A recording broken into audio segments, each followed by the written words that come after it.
Sir మీ పేరు? నా పేరు గౌరీశంకర్. సార్ గౌరీశంకర్ గారు చెప్పండి.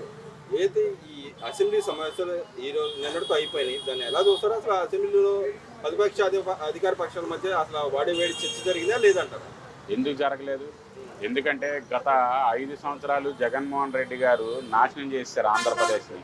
కనుక ఖచ్చితంగా ఈ కూటమి గవర్నమెంట్లో అలాంటి పరిస్థితి ప్రజలకు రాకూడదని కూటమి గవర్నమెంట్లో పవన్ కళ్యాణ్ గారు కానీ చంద్రబాబు నాయుడు గారు కానీ చాలా కష్టపడి రాత్రి పగలు నిద్ర లేకపోయినా సరే ప్రజల కోసం రోడ్ల మీద తిరుగుతూ పనిచేస్తున్నారు. గత ప్రభుత్వంలో ఎంతసేపు తాడేపల్లి ప్యాలెస్లోనే కూర్చున్న జగన్మోహన్ రెడ్డి గారు ఈ ప్రతిపక్షంలో అసెంబ్లీలోకి రాకుండా ఆయన మళ్ళీ ప్రజల కోసం ప్రజల మనిషిగా గెలిచి పెళ్ళిళ్ళకి పేరెంటాలకి తిరుగుతున్నాడే తప్ప అసెంబ్లీకి వెళ్ళి ప్రజల మీద ఏం ఫైట్ చేయాలన్న అవగాహన లేని జగన్మోహన్ రెడ్డి గారు. అంటే ఆయనకి పెళ్ళిళ్ళకి తిరగడానికి ఉన్న టైము ప్రజల సమస్య మీద ఎందుకు పోరాడలేకపోతున్నాడు అంటారు? ఆయనకు అవసరం లేదండి. ఆయన ఒక క్రిమినల్ మైండ్ సార్ ఆయనది. కనుక ప్రజల కోసం ఆలోచించే మైండ్ కాదు. ఎంతసేపు ఆంధ్రప్రదేశ్ని గత 5 సంవత్సరాల్లో దోచుకొని సెంట్రల్ గవర్నమెంట్కి డబ్బు ఇచ్చి మళ్ళీ గవర్నమెంట్ తెచ్చుకునే ఆలోచనే తప్ప ప్రజలకి సేవ చేసి మళ్ళీ గవర్నమెంట్ తెచ్చుకునే ఆలోచన జగన్మోహన్ రెడ్డి గారికి లేదు. కనుక ఈ కూటమిని అసలు ఏమీ చేయలేని వ్యక్తి జగన్మోహన్ రెడ్డి. ఎందుకంటే కూటమిలో ప్రతి ఒక్కరు కూడా ప్రజల కోసం ఎలా పనిచేస్తే బాగుంటుంది, ఏం చేస్తే బాగుంటుందని ఆలోచించే కూటమి గవర్నమెంట్ ఇది. కనుక జగన్మోహన్ రెడ్డి గారు పెళ్ళిళ్ళకి పేరెంటాలకే పనికొస్తారు తప్ప ప్రజల తరపున పనిచేయడానికి ఆయన పనికిరారు, రాజకీయానికి ఆయన పనికిరాడు సార్. అంటే మరి ఆయన ఏదైతే జీతం అయితే తీసుకుంటున్నాడు, పని అయితే చేయట్లేదు, 10% చేయట్లేదు.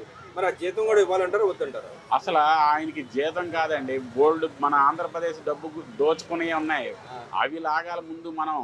అంతేగాని ఈ జీతం చాలా చిన్నది, జీతం గురించి ఇష్యూ కాదు.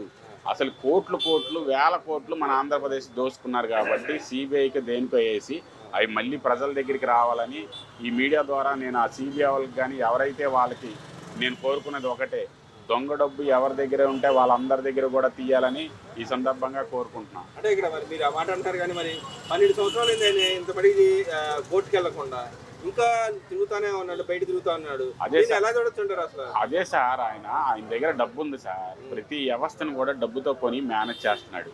అలాగే సెంట్రల్ గవర్నమెంట్ దగ్గర కూడా ఎవరో ఒకళ్ళు ఉంటారు కదా ఈ మీడియేటర్లు, వాళ్ళ ద్వారా డబ్బు పరిచి మళ్ళీ గవర్నమెంట్ తెచ్చుకున్న ఆలోచనలో ఇది ప్రెస్ మీట్లు పెట్టి ఇలాంటివన్నీ చేస్తున్నాడే తప్ప ప్రజల్లో మాత్రం ఆయన తిరగట్లేదు.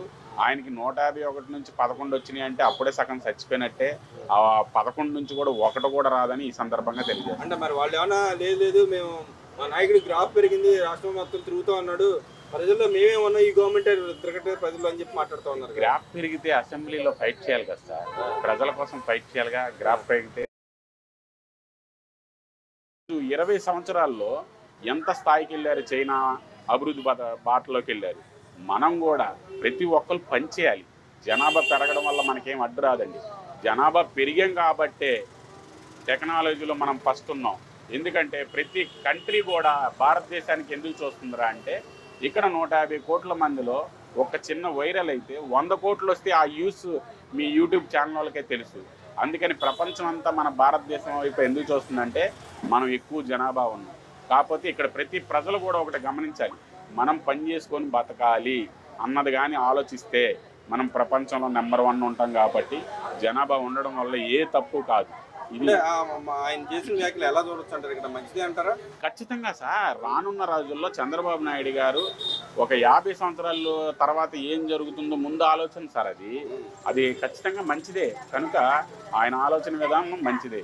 మరి అదేవిధంగా సుమన్ గారు మాట్లాడుతున్నారు, ఎవరైతే కల్తీ చేశారో వాళ్ళని ఎవరిని అక్కడికి రానివ్వకూడదు అని చెప్పి మాట్లాడుతున్నారు. ఎలా చూడొచ్చు? ఖచ్చితంగా, ఎందుకంటే తప్పు చేసిన వాళ్ళని ఎవరిని కూడా రానివ్వకూడదు, రెండోసారి రానివ్వకూడదు. అది ఎవరైనా సరే. సుమన్ గారు చెప్పింది 100%. తప్పు చేసే వాళ్ళని ఎందుకు రానిస్తారు సార్? ఖచ్చితంగా దానికైతే మేము ఖచ్చితంగా ఒప్పుకుంటాం. తప్పు చేసిన వాళ్ళని శిక్షించాలి, అలాంటి చోట్లకి రానివ్వలేదు.